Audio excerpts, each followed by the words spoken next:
Time flexibility ও কাজের স্বাধীনতার কারণে বাংলাদেশে প্রতিনিয়তই ফ্রিল্যান্সার সংখ্যা বৃদ্ধি পাচ্ছে। ফ্রিল্যান্সিং করে সফল হয়েছে এমন ওয়ার্কফোর্সের সংখ্যাও নেহায়েত কম নয়, যার কারণে বিভিন্ন বয়সের অনেকেই এই ফিল্ডে নিজেদের ক্যারিয়ার করতে আগ্রহী হচ্ছে। এই সেক্টরে বর্তমানে 1.5 থেকে 2 লাখ অ্যাক্টিভ ফ্রিল্যান্সার রয়েছে, যারা প্রতি বছর $500 মিলিয়ন বেশি রেমিটেন্স আনছে। কিন্তু এই ফিল্ডে কাজ করার জন্য আগ্রহী এবং বর্তমানে কাজ করা অনেকেই প্রপারলি স্কিলড না। বেশিরভাগ নতুন ফ্রিল্যান্সাররাই একেবারে বেসিক লেভেলের স্কিল নিয়ে বিভিন্ন ফ্রিল্যান্সিং মার্কেটপ্লেসে কাজের সন্ধান করতে থাকে। ফলশ্রুতিতে প্রপার স্কিলের অভাবে অনেকেই সেখানে কাজ পায় না এবং একটা সময় কাজ না পেয়ে ফ্রিল্যান্সিং থেকে সরে আসে। আর যারা কাজ পায় তাদের আয়ের পরিমাণও খুবই সীমিত হয়ে থাকে। তাই আমাদের আজকের ভিডিওতে আপনাদের জানাবো ফ্রিল্যান্সিং শুরুর জন্য স্কিল ডেভেলপমেন্ট কেন জরুরি।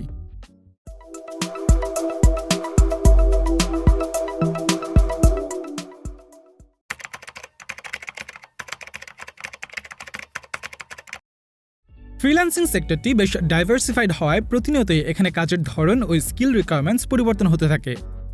ফ্রিল্যান্সিংয়ে আগ্রহী নতুনদের মধ্যে অনেকে একেবারেই কোনো স্কিল বা কাজের অভিজ্ঞতা ছাড়াই মার্কেটপ্লেসে জয়েন করে, যার কারণে কাজ না খুঁজে পেয়ে অনেকেই হতাশ হয়ে পড়ে।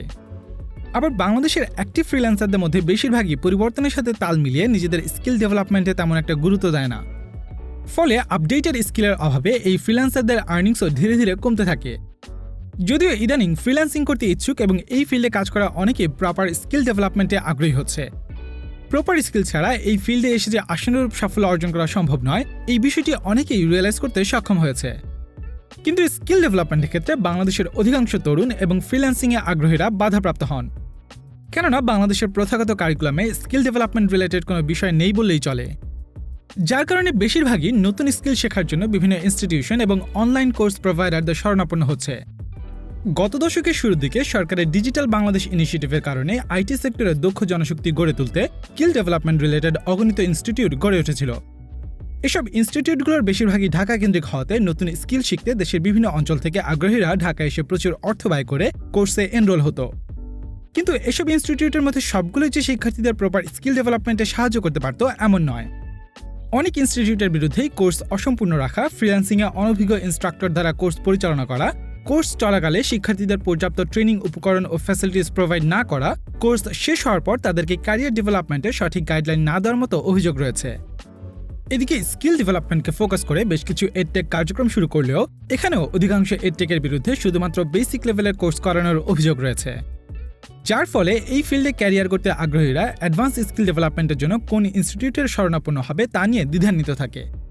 তবে দেশে বেশ কিছু ভালো ইনস্টিটিউটও রয়েছে যারা দীর্ঘ সময় ধরেই প্রপার এডুকেশনের পাশাপাশি শিক্ষার্থীদের সময়োপযোগী গাইডলাইন এবং ট্রেনিং ফ্যাসিলিটিস প্রোভাইড করে আসছে। যেহেতু দেশের অধিকাংশ নতুন ফ্রিল্যান্সার কিংবা এই ফিল্ডে কাজে আগ্রহীদের মধ্যে এই বিষয়ে পর্যাপ্ত ধারণা নেই, সেহেতু ফ্রিল্যান্সিংয়ে সফলতা অর্জনের ক্ষেত্রে তাদের জন্য একটি ভালো ইনস্টিটিউটের গাইডলাইন অনেক গুরুত্বপূর্ণ একটি বিষয়। এছাড়া ফ্রিল্যান্সিং সেক্টরের পরিধি অনেক বিশাল হওয়ায় বিভিন্ন ধরনের স্কিল নিজেই শেখা অনেকটাই অসম্ভব। এক্ষেত্রে একটি ভালো ইনস্টিটিউটের দ্বারস্থ হওয়া অনেক বেশি জরুরি। ইনস্টিটিউট নির্বাচনের আগে প্রথমেই যে বিষয়টি কনসিডার করতে হবে তা হচ্ছে নিজের ক্যাপাবিলিটি, আগ্রহের জায়গা সম্পর্কে নিশ্চিত হওয়া। যদি পূর্বের কোনো আইডিয়া না থাকে তাহলে কোন সেক্টরে নিজের স্কিল ডেভেলপ করতে হবে তা ডিটারমাইন করতে, মার্কেট প্লেসগুলোতে কোন ধরনের কাজের চাহিদা বেশি, কাজের ধরন অনুযায়ী কীরকম আয় করা যায়, ওই সেক্টরে কাজ করতে কী ধরনের স্কিল ডেভেলপ করতে হবে, এসব নিয়ে নিজে রিসার্চ করে আইডিয়া নেওয়ার পাশাপাশি ইনস্টিটিউটগুলো থেকেও সাজেশন নেওয়া যেতে পারে। তবে এক্ষেত্রে মার্কেট প্লেসের ডিমান্ড এবং ভবিষ্যতে কোন ধরনের কাজের ডিমান্ড বাড়তে পারে তা রিসার্চ করার পাশাপাশি নিজের আগ্রহের জায়গা এবং ক্যাপাবিলিটি সম্পর্কেও সচেতন থেকে শেখার জন্য সে ধরনের স্কিল চুজ করা উচিত।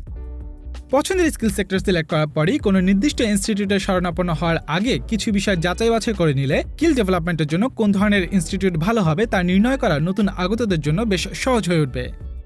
ভালো ইনস্টিটিউট নির্বাচনের ক্ষেত্রে প্রথমেই দেখতে হবে যে ইনস্টিটিউটটির অফার করা কোর্সের মডিউল ইন্ডাস্ট্রির লেটেস্ট ট্রেন্ড উপযোগী কিনা। কোর্স মডিউল যদি ইন্ডাস্ট্রির লেটেস্ট ট্রেন্ড উপযোগী না হয় তাহলে সেই কোর্স করলেও তেমন ফলপ্রসূ হবে না, কেননা কোর্স মডিউল বা কারিকুলামে লেটেস্ট ইন্ডাস্ট্রি ট্রেন্ড অনুযায়ী আপডেটেড স্কিল না শেখানো হলে শিক্ষার্থী মার্কেট প্লেসে গিয়ে তেমন ভালো কাজ খুঁজে পাবে না। আবার কাজ খুঁজে পেলেও কোয়ালিটি কাজ ডেলিভার করতে না পারার কারণে ভালো রেটিং না পেলে ধীরে ধীরে কাজ হারাবে। এছাড়া কোর্স শেষে মার্কেটপ্লেসে কাজ করার রেডিনেস যাচাই করতে সে বিষয়ে ইনস্ট্রাকশন, ক্র্যাশ কোর্স এবং কাজ করতে গিয়ে কোনো ইস্যুর সম্মুখীন হলে তার জন্য প্রপার সাপোর্ট দিচ্ছে কিনা এই বিষয়টিও যাচাই করা উচিত।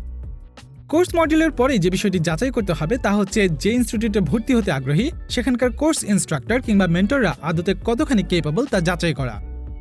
অনেক সময়ই দেখা যায় যে অনেক ইনস্টিটিউটেরই কোর্স ইনস্ট্রাক্টর বা মেন্টরদের ফ্রিল্যান্সিং কিংবা মার্কেটপ্লেসে কাজ করার তেমন কোনো পূর্ব অভিজ্ঞতাই থাকে না। আবার থাকলেও দেখা যায় তারা আসলে ফ্রিল্যান্সার হিসেবে তেমন সফলতা অর্জন করতে পারেনি। আবার কিছু প্রতিষ্ঠান আছে যারা অনলাইনে অ্যাভেলেবল বিভিন্ন রিসোর্স এবং পেইড কোর্সকে কপি করে নিজেদের কোর্স ম্যাটেরিয়াল দাবি করে ইনস্টিটিউট খুলে শিক্ষার্থীদের লাখ লাখ টাকা আয়ের লোভনীয় বিজ্ঞাপন দিয়ে প্রতারণা করছে। যে কোনো ইনস্টিটিউটেই কোর্স করার আগে ইনস্ট্রাক্টরদের ক্যাপাবিলিটি সম্পর্কে নিশ্চিত হওয়া বিশেষভাবে জরুরি। কেননা কোর্স কমপ্লিট হওয়ার পর মার্কেটপ্লেসে কাজ করার সময় ইনস্টিটিউট থেকে প্রয়োজনীয় সাপোর্ট দক্ষ এবং মার্কেট ট্রেন্ড সম্পর্কে অভিজ্ঞতা সম্পন্ন ইনস্ট্রাক্টরই দিতে পারে। একজন মেন্টর বা ইনস্ট্রাক্টরের পোর্টফোলিও কতখানি সমৃদ্ধ তা দেখার পাশাপাশি তার টিচিং ক্যাপাবিলিটি কতখানি আছে তা মেজার করাটাও বেশ জরুরি। কারণ কেউ একজন ভালো ফ্রিল্যান্সার হলে বা ফ্রিল্যান্সিংয়ে ভালো করলে যে ভালো মেন্টর হবেন তা কিন্তু না। তাই মেন্টর এবং ইনস্ট্রাক্টরের টিচিং ক্যাপাবিলিটি সম্পর্কে ধারণা নেওয়া জরুরি একটি বিষয়। যখন করোনার 2টা বছর গেল তখন আমি থিঙ্ক করেছিলাম যে ন্যাশনাল ইউনিভার্সিটি যেহেতু আমার পড়ালেখা আগাচ্ছে না, অন্য কোনো ইউনিভার্সিটিতে আমি অ্যাডমিট হই। দেন আমি আমার ফ্রেন্ডদের সাথে শেয়ার করলাম, তারা বললো যে তুমি আরও 4 বছর ওয়েস্ট না করে তুমি গ্রাফিক্স ডিজাইনিংয়ের কোর্স করতে পারো। তো আমি বললাম যে কোথা থেকে করা যায়। ও সাজেস্ট করলো ওর কিছু ফ্রেন্ডও এরকম কোর্স করেছে, সেটা হচ্ছে ক্রিয়েটিভ আইটি থেকে। ক্রিয়েটিভ আইটির সব ফ্যাসিলিটিস খুবই ভালো। সেক্ষেত্রে আমি পার্সোনালি ক্রিয়েটিভ আইটি নিয়ে একটু ঘাটাঘাটি করলাম। তারপর সেই দিক থেকে ক্রিয়েটিভ আইটির মেন্টরস এই দিকের ফ্যাসিলিটি সব কিছু সম্পর্কে জেনে আমি ক্রিয়েটিভ আইটিতে আসলাম। এসে এদিকের এনভায়রনমেন্ট দেখে আমার খুবই ভালো লাগলো। আমি অ্যাডমিট হলাম প্রফেশনাল গ্রাফিক্স ডিজাইনিংয়ে। এছাড়া কোন ইনস্টিটিউট কতটুকু ভালো তা আরও বেশ কিছু বিষয় যাচাই করে নির্ধারণ করা যায়। যেমন একটি ইনস্টিটিউট টাইমলি কোর্স শেষ করতে পারছে কিনা সে বিষয়টিও যাচাই করা প্রয়োজন। এছাড়া স্কিল ডেভেলপমেন্ট সেক্টরে উক্ত ইনস্টিটিউটটির পূর্ব অভিজ্ঞতা কেমন এবং তার সফলতার হার কেমন ছিল সে বিষয়ে গুরুত্ব দিতে হবে।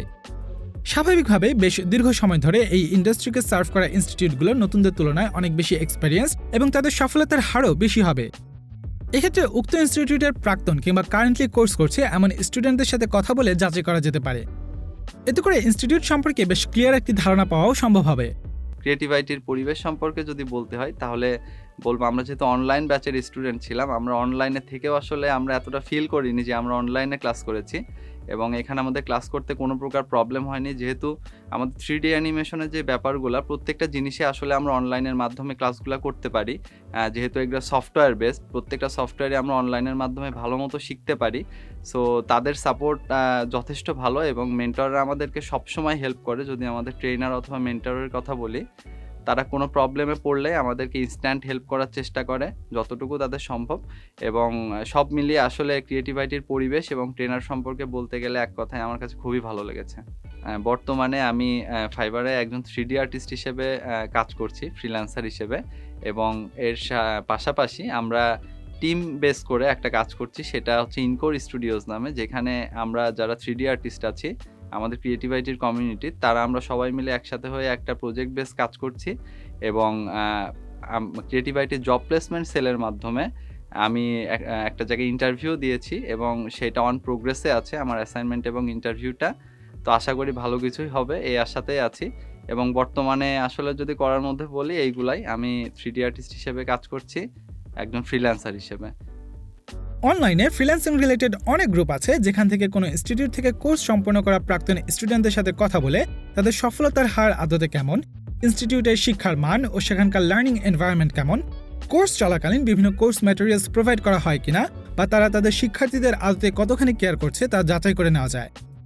এছাড়াও প্রতিষ্ঠানটি শিক্ষার্থীদের কোর্স শেষ হওয়ার পর মার্কেট প্লেসগুলোতে বিডিং শুরুর দিকে কিংবা কাজ পাওয়ার পরেও কোনো প্রয়োজনে কেমন সাপোর্ট দিয়ে থাকে সেটাও বিবেচনায় রাখা উচিত।